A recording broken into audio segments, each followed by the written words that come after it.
आताच अधिकारी पण आपल्या इथे डिसेंबरपर्यंत हा मोकळा करणार गाड्यांसाठी वाहतुकीसाठी आणि इथं वेबिंग गॅलरी पण आपली डिसेंबरपर्यंत कंप्लीट होईल. वेबिंग गॅलरी जी आहे ती कंप्लीट होईल डिसेंबरपर्यंत आणि वाहनही ये जा करतील आणि लोकांची गैरसोय जी आहे सगळी दूर होईल.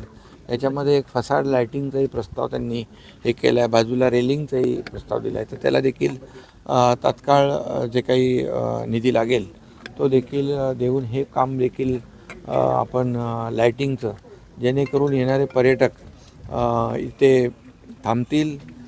विविंग गॅलरीमधून हे सगळं जे काही आपण दृश्य निसर्गाचं पाहतो, नदीचं बॅकवॉटर आहे, इकडे सगळीकडे हिरवेगार जंगल डोंगर सगळं आहे आणि एक निसर्गरम्य असा परिसर जे येणारे पर्यटक जे आहेत त्यांना देखील त्याचा आनंद घेता येईल.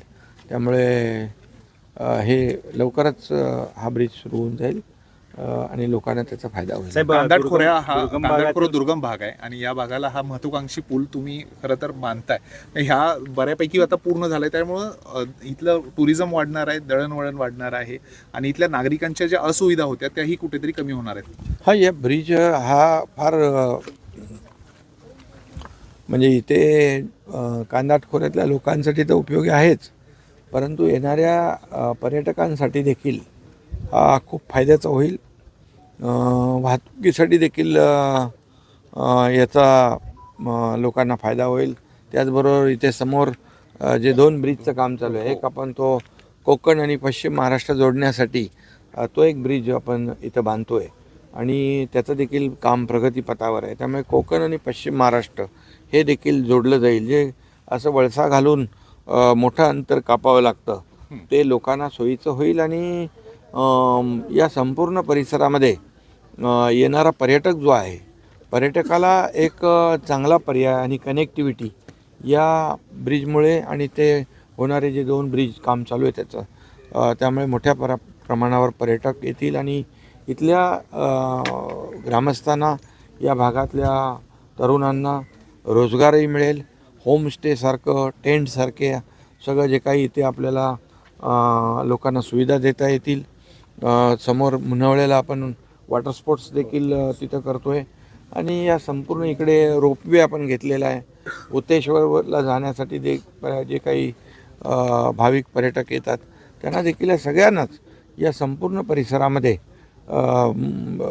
येणं जाणं सोयीचं होईल आणि इथला जो काही रोजगारासाठी दुसऱ्या शहरांमध्ये मुंबई ठाण्यासारख्या पुण्यासारख्या शहरामध्ये जे तरुण गेलेले आहेत ते पुन्हा या आपल्या मूळ गावी आले पाहिजे ही संकल्पना डोक्यात ठेवून या पर्यटनाला चालना देण्याचं काम आणि वाहतूक जी काय आहे कनेक्टिव्हिटी आहे ते आपण या ठिकाणी देण्याचं काम करतोय. त्याचा नक्की फायदा होईल. साहेब, या ठिकाणी पर्यटनाला चालना देण्यासाठी आणखीन तुमच्या कोयना बॅकवॉटर जो महोत्सव आहे तो सुद्धा आपण घेतोय.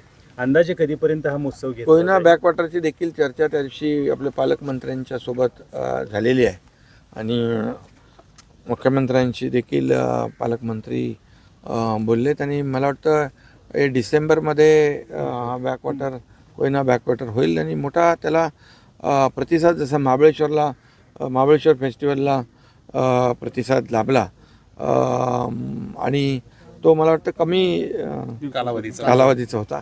हा जो आहे फेस्टिवल तर तो जास्त दिवसाचा ठेवला तर खऱ्या अर्थाने खूप मोठ्या प्रमाणावर टुरिस्ट पर्यटक येतील आणि त्याचा फायदा स्थानिक लोकांनाही होईल आणि पर्यटकांना.